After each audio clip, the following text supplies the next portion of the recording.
with a view to exchange best practices and ideas in line with the fast-changing spectrum of security strategies and policies worldwide.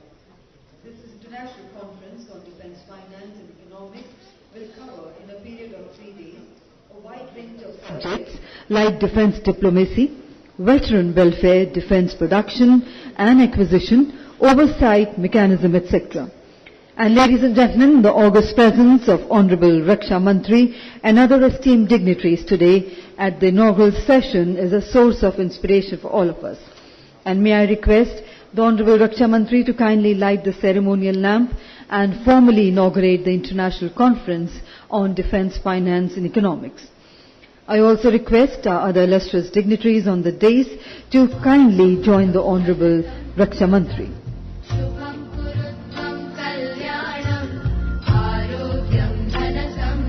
And let's put our hands together on the ceremonial inauguration of this international conference.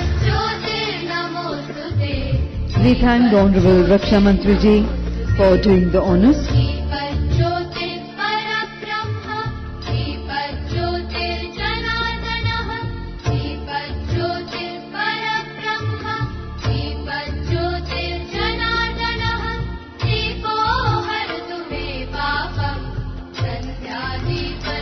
Thank you very much indeed, sir, for doing the honors.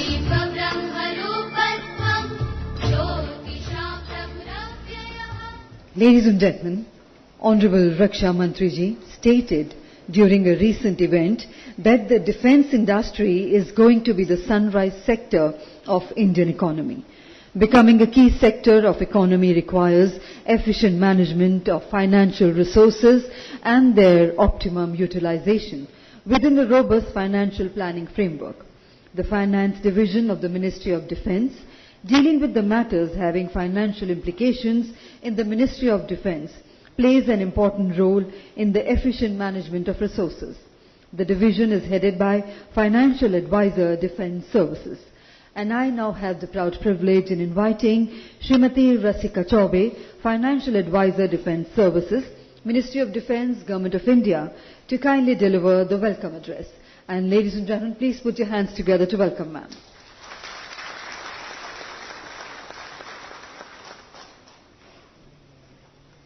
Honorable Defence Minister of India, Shri Rajnath Singh Ji, Chief of Defence Staff, General Anil Chauhan, Chief of Army Staff, General Manoj Pandey, Secretary Research and Development, Dr. Samir Kamath, Secretary Ex-Servicemen Welfare, Shri Vijay Kumar Singh, my colleagues, Additional CGDA Shri Praveen Kumar, and Additional CGDA Shri Ghosh Dasidhar, distinguished speakers, participants from across the globe, friends from the media, ladies and gentlemen.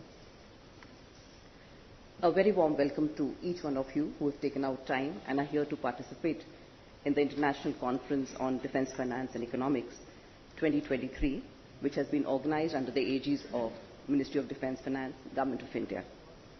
On this occasion, I would especially like to thank our Honorable Raksha Mantri ji, the Defence Minister of India, for sparing his valuable time and being here with us despite not feeling too well.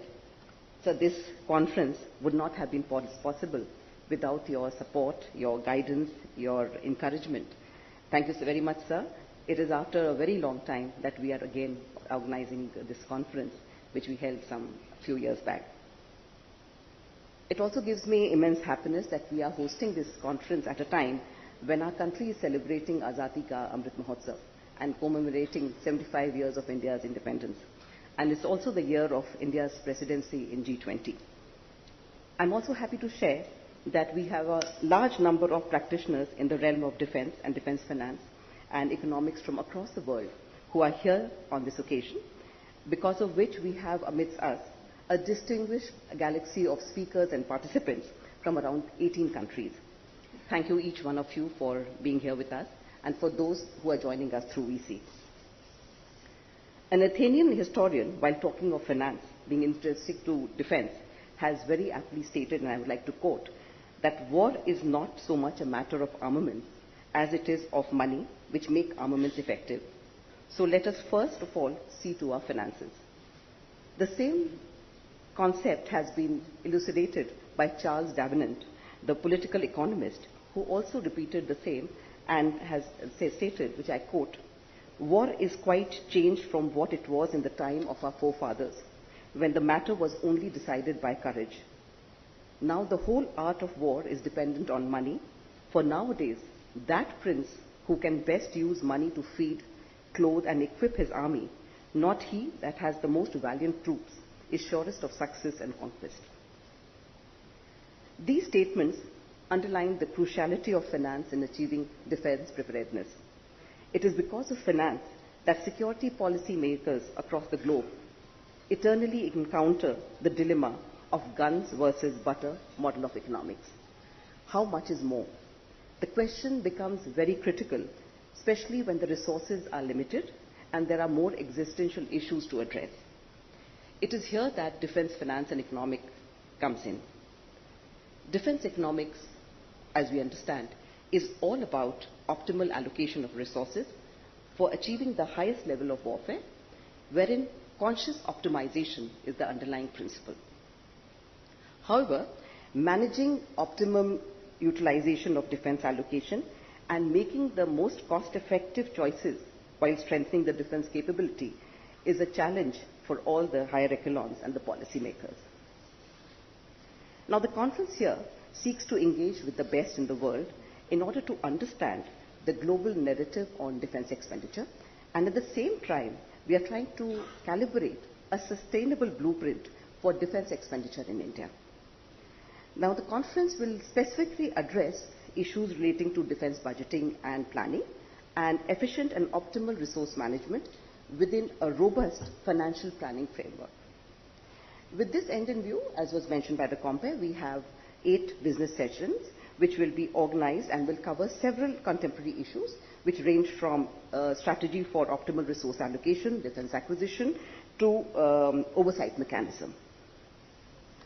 All of you are aware that in the recent years, major reforms have been taken by the Government of India in order to reduce import of military equipment, and the clarion call of Atmanirbhar Bharat has been given by the Honorable Prime Minister, which has stimulated not the various sectors in the government, including defense.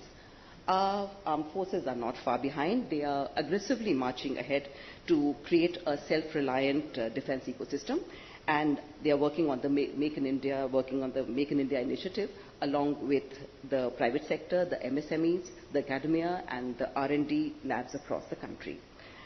Some of you would be aware that the government has also earmarked around 25% of the defense R&D budget, which will be utilized by the private sector and who can now work on crucial elements of design and development which are meant for the defense sector. Now, this self-sufficiency will not only boost our industry, it will also help us tie to the supply chain disruptions. Now, as India looks forward to join the league of 4 big economies, self-sufficiency will indeed be an important cogwheel in the juggernaut of development. And that's what we are here for, to work out. The conference sessions are dedicated to sessions for Atmanirbharta and how to handle cost-efficient procurement from within the country, and also the defense supply chain management, how it is being handled by other countries. Apart from this, defense manpower optimization will be an issue which will be discussed during the seminar. We are all aware that world over, manpower spending continues to corner a major chunk of the defense expenditure, thereby shrinking the physical space which is available for modernization. But at the same time, we are also aware that because of the multiple threats, we require manpower-dense armies on several occasions.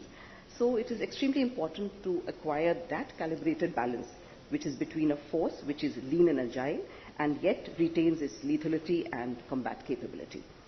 As India implements the Agniveer scheme, which is about the short-term enlistment of the non-commissioned officers, we could very well draw from the countries who have benefited from manpower optimization, which has been achieved through short-term enlistments in various countries.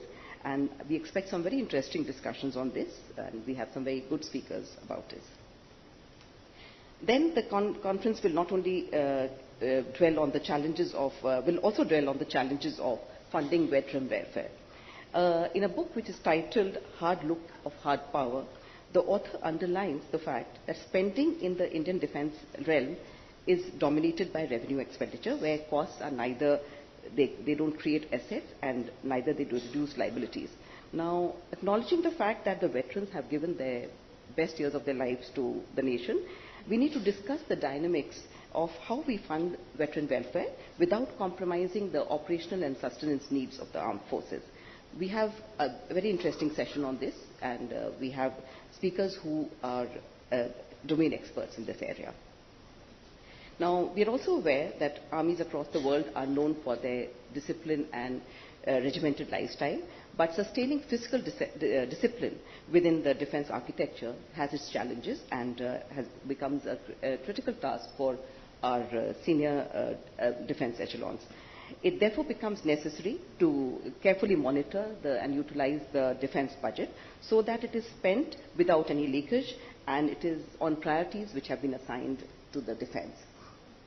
Now, for this, it is not only important that we assess the fiscal risks through various the fiscal risks which are the various organizations are exposed to.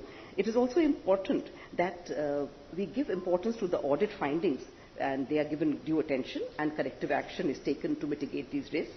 So, bolstering up oversight and audit mechanism has been also chosen as an area which will be discussed during the conference. Now, finally, we have a session on defense diplomacy, wherein all countries, including India, seek to deepen economic and security cooperation with friendly foreign countries. So, here I would be happy to share that export of Indian manufactured military hardware has increased manifold. Six-fold increase has taken place from 2017 to 2021. And we look forward to some ideas to give a further fillip to our export trajectory. And that is when we have also met our own domestic demands and how we can cater to the demands of the friendly foreign countries. Now, to sum up, I would like to state that the conference aims to bring together the distinguished domain experts in the field of defense finance and economics, both from India and abroad, with a view to exchange and understand the best practices which are available there, the experiences they have and the expertise they have, and so that we can benchmark our processes to international standards wherever need be. And last but not the least, sir, we also expect that we would set the stage for collaborations with international institutions, with foreign governments and global leaders in the space of defense finance and economics, so that we can bolster the government initiative on indigenization and self-reliance in defense, which is in line with the agenda of Vision 2047 of the government and G20. Once again, on behalf of the Ministry of Defense Finance, I extend a very warm welcome to all the participant delegates who have joined us today, and all the think tanks who are also here. They are represented in large numbers and will participate in deliberations. And we expect to have very good discussions, and I hope we have a memorable experience, and you also go back with a very good impression about what has happened in this conference. Thank you very much. Jai Hind. Thank you very much indeed, ma'am, for the insightful address, your warm words of welcome, and setting the context for the next 3 days of this international conference. And ladies and gentlemen, we now present before you a short video on the Ministry of Defense Finance and the Defense Accounts Department.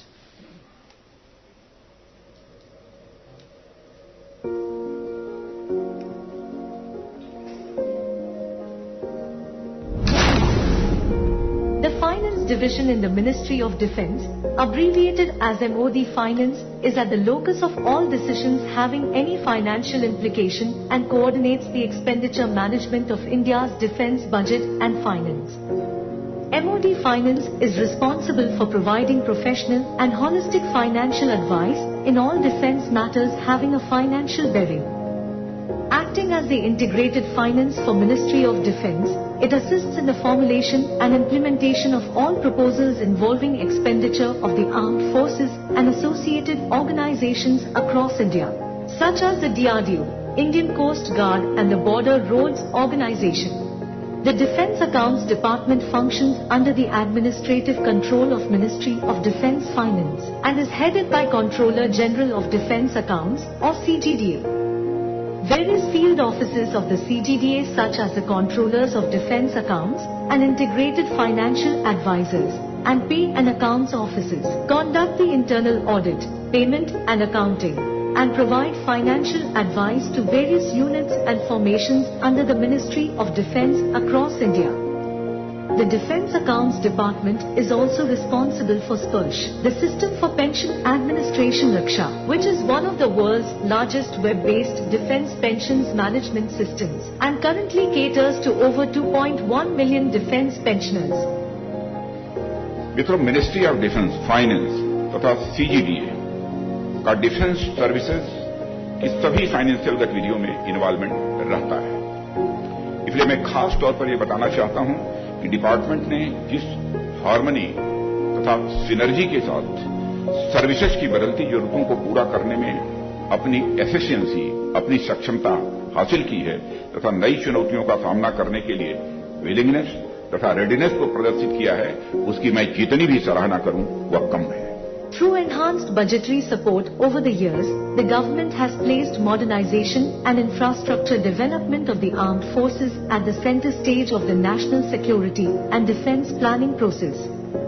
Towards that end, strategic and operational outlay has been increased significantly in the Union Budget of 2023-24 by nearly 44%, and this expenditure is expected to close critical gaps in the combat capabilities and equip the forces in terms of ammunition, sustenance of weapons and assets, military reserves and more. This budget has also sustained the thrust on Atmanirbhar Bharat and Make in India by continuing an upward trend in capital outlay. MOD Finance is driving towards the optimization of available resources by generating fiscal space within existing budgetary allocations through jointness, inter-service prioritization and emphasis on holistic defense planning. 5.94 lakh crore rupees or 72.54 billion US dollars. This is the defense budget of India, which is being managed by the Ministry of Defence Finance through the Defence Accounts. Ladies and gentlemen, we are honoured to have amongst us today Honourable Raksha Mantri, the Honourable Defence Minister, Shri Rajnath Singh Ji. The Honourable RM has time and again reaffirmed India's stand for a rule-based international order in which the primordial instinct of the might being right is replaced by the civilizational concept of fairness, cooperation, respect and equality amongst all sovereign nations. And this international conference is one such initiative in fostering cooperation amongst nations. Ladies and gentlemen, I now have the proud privilege of requesting the Honourable Raksha Mantri to kindly guide us with his inspirational address. And let's once again put our hands together to welcome him.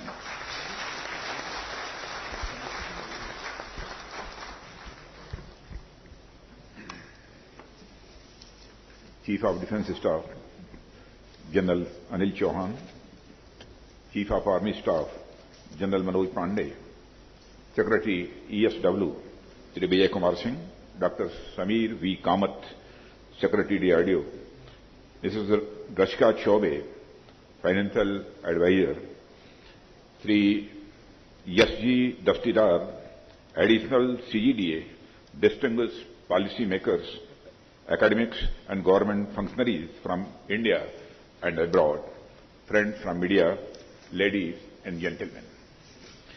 It gives me immense pleasure to inaugurate the International Conference on Defence Finance and Economics being held under the aegis of MOD Finance. The modern era, contradistinct from earlier ages, is the age of nation-states. The nation-states perform many indispensable functions, including ensure security, make provision for the welfare of the community, promote socio-economic development, and so on. Of all these functions, ensuring security of the populace from external aggression and internal disruptions is the most primal function of the state. Whatever be the political system in the state, be it monarchy or oligarchy or democracy, the responsibility of security lies with the states. As I have mentioned on earlier occasions also, though the security in itself an irreducible objective, there is an instrumental aspect of security as well. It is that the full potential of society's development can be realized only when it is secure from external and internal threats. Taking the argument further to its logical conclusion, we clearly see that security is the bedrock on which the prosperity, arts and culture of any society flourish and prosper. Friends, security is broadly categorized into internal security and external security. The responsibility of external security lies principally with the defense forces of the country, and however, defense forces require a superstructure of defense ecosystem involving research and development organization, defense production industry, soldier welfare organizations, etc. The defense forces, apart from such a superstructure, require a well-funded system with a robust defense finance architecture to ensure optimum utilization of financial resources of the nation. That is, the strong defense forces require the backing of a robust defense finance system. The history attests to what I just said. Defense finance has always been an integral part of the statecraft, even 2,000 to 3,000 years earlier. Also, the ancient Indian derived on statecraft mentioned army's dependence on a strong finance for its upkeep. In the times of and Ashoka, massive standing armies were maintained. It intrigued me that how their finances were being managed at that time. All I can say is that their system of defense finance must have been very efficient. Friends, while we are still talking about historical facts, let me point out to you something more about the epoch-defining significance of the system of defense finance. Such was the importance of defense finance that when the system of funding of armed forces changed, entire era of human society got changed. One of the most important things that differentiate the medieval era from the modern era is the structure of armed forces and the mode of their funding. In the medieval era, the armed forces were mostly maintained by a feudal lord and mode of funding was decentralized, though a system of land revenue grants to the feudal lords. The concept of a large standing army being kept exclusively by the central government was achieved in the modern era when the funding of armed forces got centralized. My dear friends, such is the power and impact of defense finance. When we are told about this conference on defense finance and economics, I noted that the subject is not limited to defense finance only, rather it has been expanded by including economics into it. Economics, as we all know, is the history of scarcity and its implications for the use of resources, production of goods and services, growth of production and welfare over time, and a great variety of other complex issues of vital. I think the addition of this word has given much wider dimensions to the discussions in this gathering.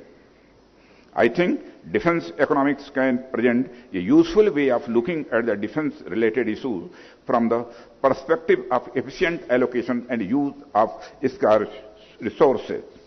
Friends, defense system requires money, and the money spent on defense has an opportunity cost attached to it. The classical definition of the opportunity cost can be simplified to say that it is the value of the benefit foregone or the value of the alternative uses to which the money could have been deployed. The funds which are deployed for the defense requirements could otherwise be deployed for development, welfare, poverty alleviation, creation of social infrastructure, etc. All these are worthy alternative uses which are constrained to pay for the defense ecosystem. With such sacrifices being made, it is imperative that we use the money allocated to the defense needs in the most judicious manner possible. Friends, this background will make us understand the following observations from across the world. Wherever there is a mature state system, a legal and procedural defense finance framework is already built in to ensure prudent management of the defense expenditure. This ensures that the defense spending is well within the allocated budget and the full value of money is realized. Such defense finance framework includes expenditure control as per guidelines, financial advice by professionals, audit, payment, authentication mechanism, etc. I have been told that there are studies that the corruption and waste in the defense expenditure is greatly reduced by a robust system of defense finance. Friends, if you look at the defense economics perspective, we will be immediately realize that it is very difficult to apply the economic concept of full value of money in the realm of defense expenditure. This is because in defense sector there is no visible revenue stream and also no easily identifiable beneficiaries. Rather, the benefits are too abstract, uncertain, and non-quantifiable. For example, whether the acquisition of a defense equipment has resulted in the envisaged deterrence against the enemy and has enhanced security for the people would be very difficult to quantitatively assess in monetary terms. Friends, having said that, I want to emphasize here that difficult is not the same thing as impossible. We can always try to devise intelligent ways towards maximizing the value of money spent on defense needs. For instance, in the case of procurement of defense platforms or equipment, either under capital or revenue route, the gold standard of open tender should be adopted to the extent possible. A competitive bid-based procurement process which is open to all is the best possible way to realize the full value of the public money being spent. Of course, there would be some rare cases when it may not be possible to go for open tender process. However, such instances would come under exceptions, and exceptions should not become the rule. The rule of competitive bidding through open tender must be followed in the domain of defense procurement. Friends, to have a fair, transparent, and honest system of defense capital and revenue procurements, we must have comprehensive blue books codifying the rules and procedures of procurement of defense equipment and systems. In our case, we have formulated such blue books in the form of Defense Acquisition Procedure DAP 2020 for capital acquisition and Defense Procurement Manual DPM for revenue procurement and delegation of financial powers to defense services. These provide rules and guidelines as well as procedures for capital and revenue procurement. These manuals play a very important role in ensuring that process of defense procurement is rule-bound and follows the principles of financial propriety. Since these manuals are also critical, they need to be carefully crafted by defense finance and procurement experts in consultation with all the stakeholders. And this needs to be a continuous exercise so that these documents are dynamically updated, incorporating new rules and procedures as and when required. Friends, along with such procurement manuals for the defense sector, the role of expert financial advice to the service personnel in the day-to-day financial matters is also very significant. Generally, the domain experts of defense may not be having detailed financial knowledge or expertise. That is why the system of integrated financial advisor, IFA, has been created who can provide dispassionate and sound financial advice to the competent financial authority, CFA. This is beneficial to the CFAs as it helps them in avoiding the wastage of public money. In this system, the IFA and the CFA work as a team, sailing in the same boat, working towards utilizing public money in a prudent manner. When I am talking about financial prudence here, I mean the financial prudence shown by a person of ordinary intellect towards his or her own money. Friends, even after following all the principles of financial prudence and propriety, there would be instances of wastages, pilferages, and even corruption. That is why a robust system of internal and external audit needs to be put in place. The role of auditors is that of a watchdog or a sentinel. In India, the external audit is done by the Comptroller and Auditor General of India. An independent internal audit mechanism is also a part of the defense finance system in India. Similarly, there should be a sound system of accounting, passing of bills and payment, salary and pension dispersal, etc., as it frees our defense personnel to concentrate on their core jobs. When the functions of defense finance are separated from the core defense organizations, it has multiple advantages. The chances of leakages, corruption, wastages are reduced. A positive public opinion is generated when there is a justified confidence that public money is being spent optimally and prudently. With greater public trust and confidence in the system of defense expenditure, the defense system benefits overall as the chances of greater funding by legislature increases pari passu. I have spoken about the full value of the public money being spent in the defense domain. The financial advice to be based on sound economic analysis, internal audit, payment and accounting, etc. If I may comprehensively sum up the things I have spoken about so far, the central idea is that defense establishments like Army, Navy, Air Force, defense research organizations, etc. required a specialized agency which is dedicated to defense, finance and economics. In India, this work is being done very competently by the Defense Accounts Department under the leadership of the Financial Advisor, Defense Services, Mrs. Vasika Chaube. To our international delegates, I have to put forth the idea of shared security. In the spirit of collective security of the whole world as one family, we are all partners in the path towards a secure and prosperous future for the entire humankind. We believe that we have a lot to learn from our experiences in the field of the defense finance and economics, and we are ready to share our learning with you all. Friends, I want to take a moment here to appreciate the efforts put in by the FADS and the Defense Accounts Department for conceptualizing and organizing this international seminar.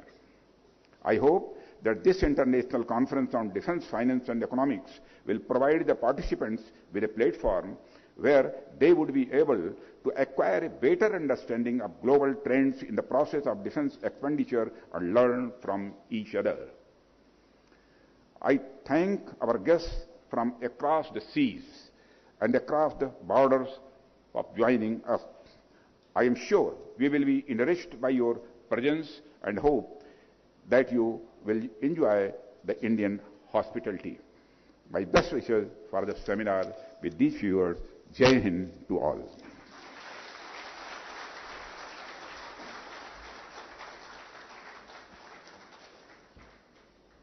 Thank you very much indeed, sir, for your motivation and guidance. We will endeavour to follow all your directives given to us. And now, ladies and gentlemen, I would request Srimati Rasika Chaube, Financial Advisor, Defence Services, to kindly do the honours of presenting a token of our gratitude to the Honourable Raksha Mantri.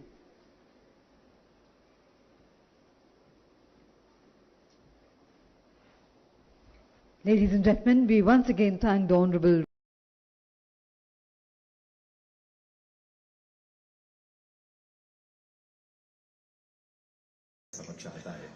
इस अवसर पर मंचासीन उन सभी विभूतियों का अभिनंदन स्वागत करने के लिए सबसे पहले मैं आमंत्रित करता हूं डॉक्टर धीरज भटनागर जी को ही और साथ में अनुपमा भटनागर जी। यहाँ हम सब के बीच एक ऐसी दिव्य विभूति जिनके आगमन की सूचना मात्र से आह्लादित हैं हम सभी, और उनके दर्शन मात्र से अपने आप को हम ऐसे कृपा का पात्र महसूस कर रहे हैं जो अपनी उपस्थिति से हम सबका कल्याण करने वाले अनंत श्री विभूषित श्रीमद जगत गुरु शंकराचार्य ज्योतिष पीठाधीश्वर स्वामी वासुदेवानंद सरस्वती जी का स्वागत अभिनंदन करने के लिए यहाँ भगवा वस्त्र और श्री राम दरबार भेंट करके आप सबकी बहुत ही सम्मान भरी करतल ध्वनि के साथ आइए उनके श्री चरणों में हम नमन करें।